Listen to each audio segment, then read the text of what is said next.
శ్రీ గురుభ్యో నమః.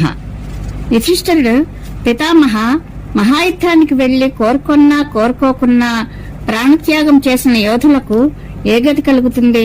ప్రాణత్యాగం ఎంత కష్టమో మీకు తెలిసిందే కదా.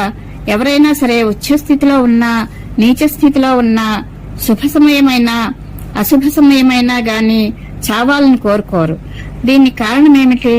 మీరు సర్వజ్ఞులు, దయచేసి చెప్పండి అని అడిగాడు. భీష్ముడు చెప్పాడు, యుధిష్ఠిర, ఈ లోకంలోని ప్రాణి ఉన్నత స్థితిలో ఉన్నా నీచ స్థితిలో ఉన్నా శుభంలో గాని అశుభంలో గాని ఏ అవస్థలో ఉన్నా అందులోనే సుఖం ఉందనుకుంటుంది. చావడానికి మాత్రం ఇష్టపడదు. దీనికి కారణం చెప్తున్నాను విను. ఈ విషయంలో వ్యాస భగవానునికి ఒక పురుగుకు మధ్య జరిగిన సంవాదరూపమైన ప్రాచీన ఇతిహాసం ప్రసిద్ధంగా ఉంది. అదే నీకు చెప్తున్నాను. పూర్వం ఒకసారి బ్రహ్మస్వరూపుడైన శ్రీకృష్ణ ద్వైపాయనుడు ఎక్కడికో వెళ్తున్నాడు. ఒక పురుగు బండి నడిచే దారిలో మహావేగంగా పరుగెత్తుతుండడం అతడు దారిలో చూశాడు.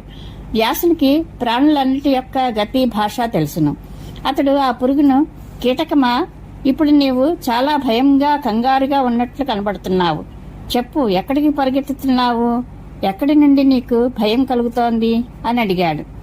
పురుగు, దేవా, చాలా పెద్ద ఎడ్ల బండి వస్తోంది. ఆ బండి చప్పుడు విని నాకు భయం కలిగింది. దాని చప్పుడు చాలా భయపెడుతోంది. అది చెవులలో పడుతూ ఉంటే ఆ బండి ఎక్కడ వచ్చి నన్ను నలిపివేస్తుందో అనే సందేహం కలుగుతోంది. అందుకే నేను వేగంగా పారిపోతున్నాను. అదిగో చూడండి, ఎడ్ల మీద చెన్నాకోలా దెబ్బ పడుతోంది. అవి పెద్ద బరువును లాగుతూ రోజుతూ ఇటే వస్తున్నాయి. నాకు వాటి ధ్వని అతి దగ్గరలో వినపడుతోంది. బండి మీద కూర్చున్న మనుష్యుల రకరకాల శబ్దాలు కూడా నా చెవులలో పడుతున్నాయి. మా వంటి కీటకాలకు ధ్వని ధైర్యంగా వినడం చాలా కష్టం. అందుకని ఈ దారుణమైన భయాల నుండి నన్ను రక్షించుకోవడానికి నేను ఇక్కడ నుండి పారిపోతున్నాను. మృత్యువు ప్రతి ప్రాణికి దుఃఖదాయకమైనదే.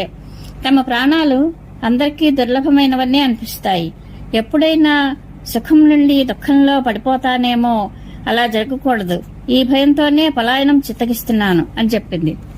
వ్యాసుడు, కీటకమా, నీకు సుఖమెక్కడిది? నీవు తిర్యజ్ఞానిలో ఉన్నావు. నా అభిప్రాయంలో నీవు మరణించడమే నీకు సుఖం కలిగించే విషయం. నీవు శబ్ద స్పర్శ రస గంధాలు గాని చిన్న పెద్ద భోగాలు గాని అనుభవించలేవు. కాబట్టి నీకు చావే మంచిది అని అన్నాడు. కీటకం, దేవా, జీవుల అన్ని యోనులలోనూ సుఖాలను అనుభవిస్తూ ఉంటారు. నాకు కూడా ఈ యోనిలో సుఖం కలుగుతోంది. పైగా ఇది తలుచుకునే నేను జీవించాలని అనుకుంటున్నాను. ఇక్కడ కూడా ఈ శరీరాన్ని బట్టియే అన్ని రకాల విషయాలు సమకూరుతూ ఉంటాయి. భోగాలు మనుష్యులకు స్థావర ప్రాణులకు వేర్వేరుగా ఉంటాయి. ముందటి జన్మలో నేను ఒక గొప్ప ధనవంతుడైన శూద్రుడిని. బ్రాహ్మణుల పట్ల నా మనసులో ఏమాత్రం గౌరవభావం ఉండేది కాదు. నేను చాలా పిసినిగొట్టును, వడ్డీ వ్యాపారిని. అందరితో తీవ్రంగా మాట్లాడడం, తెలివితేటలతో లోకులను మోసగించడం, ప్రపంచాన్నంతటినీ ద్వేషించడం, ఇది నా స్వభావం అయిపోయింది. అబద్ధాలు చెప్పి లోకులను మోసగించడం, ఇతరుల సరుకును అపహరించడం, ఇదే నా పని. నేను ఎంత నిర్దయుడిని అంటే, ఇంటికి వచ్చిన అతిథులకు ఆశ్రిత జనులకు మాత్సర్యంతో భోజనం పెట్టకుండానే లొట్టలు వేసుకుంటూ కేవలం ఒక్కడినే భుజించేవాడిని. భయపడి అభయం కోరుతూ ఎంతో మంది నా వద్దకు శరణార్థులై వచ్చేవారు. కానీ నేను వారిని శరణ కల్పించే సురక్షిత స్థానానికి చేర్చి కూడా అకస్మాత్తుగా అక్కడి నుండి వారిని వెళ్లగొట్టి వారిని రక్షించేవాడిని కాదు. ఇతరుల వద్ద ధనధాన్యాలు, అందమైన యువతులు, మంచి మంచి వాహనాలు, అద్భుత వస్త్రాలు, గొప్ప సంపద చూసి నేను అకారణంగానే వారిపై మండిపడేవాడిని. ఇతరుల సుఖం చూసి నాకు ఈర్ష్య కలుగుతూ ఉండేది. ఎవరి వైభవాన్ని నేను చూడలేకపోయేవాడిని. నేను కోరికలకు బానిసను. ఇతరుల ధర్మార్థ కామాలను నాశనం చేయడానికే ఎప్పుడూ కంకణం కట్టుకుని ఉండేవాడిని. పూర్వజన్మలో తరచుగా నేను క్రూరకర్మలు చేశాను. అవి గుర్తుకు వస్తే నాకు చాలా పశ్చాత్తాపం కలుగుతోంది. అప్పుడు నాకు శుభకర్మల యొక్క ఫలాల గురించి తెలియదు. జీవితంలో నేను కేవలం నా ముసలి తల్లికి మాత్రమే సేవ చేశాను. అలాగే ఒక రోజున ఇంటికి అతిథిగా వచ్చిన గుణసంపన్నుడైన ఒక బ్రాహ్మణునికి స్వాగత సత్కారాలు చేశాను. ఆ పుణ్యప్రభావం వలననే నాకు నేటి వరకు పూర్వజన్మ స్మృతి మిగిలి ఉంది. ఇప్పుడు ఏదైనా పుణ్యకర్మ చేసి భవిష్యత్తులో సుఖం పొందాలనుకుంటున్నాను. కాబట్టి నాకు మేలు కలిగే ఉపాయం ఏదో తమరే చెప్పండి. మీ నోటి వెంటే దానిని వినాలనుకుంటున్నాను అని అన్నది. వ్యాసుడు, కీటకమా, నీవు తిర్యజ్ఞానిలో పుట్టి కూడా మూఢుడవు కాలేదంటే ఆ సుకృతం నన్ను దర్శించడమే కాని వేరేది కాదు. నేను నా తపోబలం చేత కేవలం దర్శనం ఇవ్వడం మాత్రం చేతనే నిన్ను ఉద్ధరించగలను. తపోబలాన్ని మించిన శ్రేష్టమైన బలం వేరేదీ లేదు. పూర్వం చేసిన పాపాల కారణంగానే నీకు ఈ కీటక జన్మ సంప్రాప్తించిందని నాకు తెలుసు. ఇప్పుడు నీకు ధర్మం పట్ల శ్రద్ధ ఉంటే నీకు తప్పకుండా ధర్మం కలుగుతుంది. దేవయోని తిర్యజ్ఞానులలో పడిన ప్రాణులు ఈ కర్మభూమిలో చేసిన కర్మల ఫలాన్నే అనుభవిస్తారు. అజ్ఞానులు చేసే ధర్మం కూడా కోరికలను అనుసరించే ఉంటుంది. అలాగే వారు కోరికలను నెరవేర్చుకోవడానికే గుణాలను స్వీకరిస్తారు. సరే, ఒకచోట ఒక ఉత్తముడైన బ్రాహ్మణుడు ఉంటున్నాడు. అతడు జీవితంలో ఎప్పుడూ సూర్యచంద్రులను పూజిస్తూ ఉంటాడు. ప్రజలకు పుణ్యకథలను వినిపిస్తూ ఉంటాడు. అతనికే నీవు కొడుకుగా జన్మించి విషయ సుఖాలు పంచభూతాల వికారాలే అని తలచి అనాసక్తితో వాటిని అనుభవిస్తావు. అప్పుడు నేను నీ వద్దకు వచ్చి బ్రహ్మ విద్యను ఉపదేశిస్తాను. అలా కాక నీవు ఏ లోకానికి వెళ్లదలుచుకుంటే ఆ లోకానికే తీసుకెళ్తాను అని చెప్పాడు. భీష్ముడు చెప్తున్నాడు, యుధిష్ఠిరా, వ్యాసుడు ఇలా చెప్పగానే ఆ కీటకం సరే అని అతని ఆజ్ఞను తలదాల్చి దారి మధ్యకు వచ్చి అక్కడ ఆగిపోయింది. ఇంతలో ఆ పెద్ద బండి అక్కడికి వచ్చింది. దాని చక్రం కింద పడి నలిగి ఆ కీటకం ప్రాణం వదిలింది. అనంతరం అది క్రమంగా ముళ్లపందిగా, ఉడుముగా, పందిగా, లేడిగా, పక్షిగా, చండాలునిగా, శూద్రునిగా, వైశ్యునిగా జన్మిస్తూ క్షత్రియునిగా పుట్టింది. అప్పుడు అతడు వ్యాసమహర్షి దర్శనం కోసం అడవికి వెళ్లాడు. అతనిని గుర్తించి అతని పాదాలపై పడ్డాడు. చేతులు జోడించి, దేవా, నేడు నాకు ఎక్కడా సాటిరాని స్థానం లభించింది. దీనిని నేను 10 జన్మల నుండి పొందాలనుకుంటూ ఉండేవాడిని. నేను చేసిన పాపం వలన పురుగుగా పుట్టి కూడా నేను రాజకుమారుడిని అయ్యానంటే ఇది మీ దయయే. ఇప్పుడు సువర్ణమాలాలంకృతమైన మదపటేనుగు నాకు వాహనంగా ఉంది. అందమైన భవంతులలో సుఖకరమైన శయ్యల మీద అత్యంత గౌరవంగా శయనిస్తున్నాను. మీరు గొప్ప తేజవంతులు, సత్యప్రతిజ్ఞులు.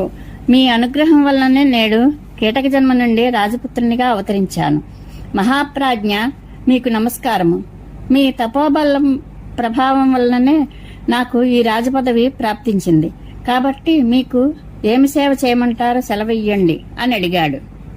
వ్యాసుడు, రాజా, నేడు నీ మాటలతో నన్ను చక్కగా స్తుతించావు.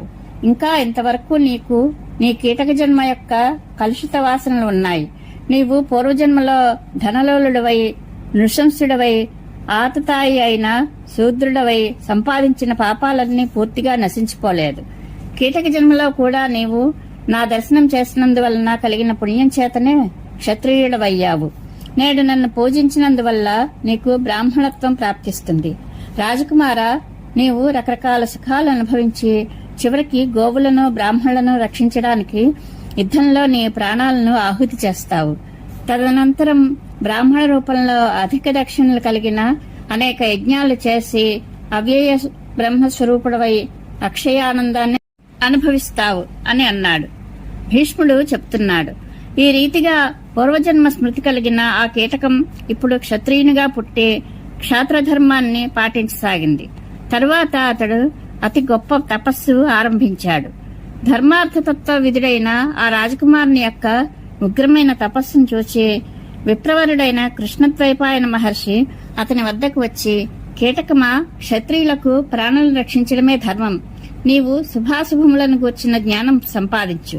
నీ మనసును, ఇంద్రియాలను అదుపులో ఉంచుకుని చక్కగా ప్రజలను పాలించు. ఉత్తమమైన భోగాలను దానం చేస్తూ నీవు చేసిన దోషాలను మాపు చేసుకో. ఆనందంగా ఉండు. ఆత్మజ్ఞానాన్ని పొందు. జీవితకాలమంతా స్వధర్మాన్ని పాటించు. తదనంతరం క్షత్రియ శరీరాన్ని విడిచి బ్రాహ్మణత్వాన్ని పొందుతావు అని చెప్పాడు. యుధిష్ఠిరా, వ్యాసమహర్షి మాటలను విని రాజకుమారుడు ప్రజలను ధర్మబద్ధంగా పాలించసాగాడు. ప్రజాపాలనమనే ధర్మాన్ని పాటిస్తూ అతడు కొద్ది రోజులలోనే యుద్ధంలో శరీరాన్ని విడిచి మరుసటి జన్మలో బ్రాహ్మణుని ఇంట పుట్టాడు. ఇది తెలుసుకుని వ్యాస మహర్షి మళ్లీ అతని వద్దకు వచ్చి, ఇప్పుడు నీకు ఏ విధమైన భయము ఉండనక్కర్లేదు. ఉత్తమ కర్మలు చేసేవారు ఉత్తమ జాతిలోనూ, పాపాలు చేసేవారు పాపయోనులలోనూ జన్మిస్తారు. మనిషి తాను చేసిన పాపాలను అనుసరించి వాటికి తగినట్లుగానే ఫలితాలను అనుభవించవలసి ఉంటుంది. కాబట్టి ఇక నీవు మృత్యువుకు భయపడకు. అవును, ధర్మానికి లోపం జరిగితే భయపడాలి. కాబట్టి ఉత్తమ ధర్మాన్ని ఆచరిస్తూ ఉండు అని చెప్పాడు. కీటకం, దేవా, మీ అనుగ్రహం వలన నాకు ఇతోధికమైన సుఖావస్థ ప్రాప్తించింది. నేడు ధర్మ సంపదను పొంది నా పాపాలన్నీ నశించిపోయాయి అని అన్నది. భీష్ముడు చెప్తున్నాడు. ఈ రీతిగా వ్యాసభగవానుడు చెప్పిన ప్రకారంగా ఆ కీటకం దుర్లభమైన బ్రాహ్మణత్వాన్ని పొంది భూమి మీద అంతటా వందల కొద్దీ యజ్ఞ యూపస్తంభాల గుర్తులను నింపివేశాడు. అంటే అతడు అనేక యజ్ఞాలు చేశాడు. తదనంతరం బ్రహ్మవేత్తలలో శ్రేష్ఠుడై అతడు బ్రహ్మసాలోక్యం పొందాడు. వ్యాసుడు చెప్పినట్లుగా అతడు స్వధర్మాన్ని పాటించాడు. దానికి ఫలితంగానే అతడు బ్రహ్మలోకానికి వెళ్లి సనాతన బ్రహ్మలో లీనమయ్యాడు. యుధిష్ఠిర, క్షత్రియునిగా ఉన్నప్పుడు ఆ కీటకం యుద్ధం చేసి ప్రాణత్యాగం చేసినందువలన దానికి ఉత్తమగతి ప్రాప్తించింది. అలాగే అతి ముఖ్యులైన క్షత్రియులు తమ శక్తిని చాటుకుంటూ ఈ యుద్ధంలో చనిపోయారు. వారు కూడా పుణ్యగతులనే పొందారు. కాబట్టి నీవు వారి కోసం శోకించనక్కర్లేదు అని భీష్మ పితామహుడు ధర్మరాజుకు చెప్పాడు. ఈ కథ మహాభారతంలో అనుశాసన పర్వంలోనిది. పరమేశ్వరానుగ్రహ ప్రాప్తిరస్తు. శుభం భూయాత్.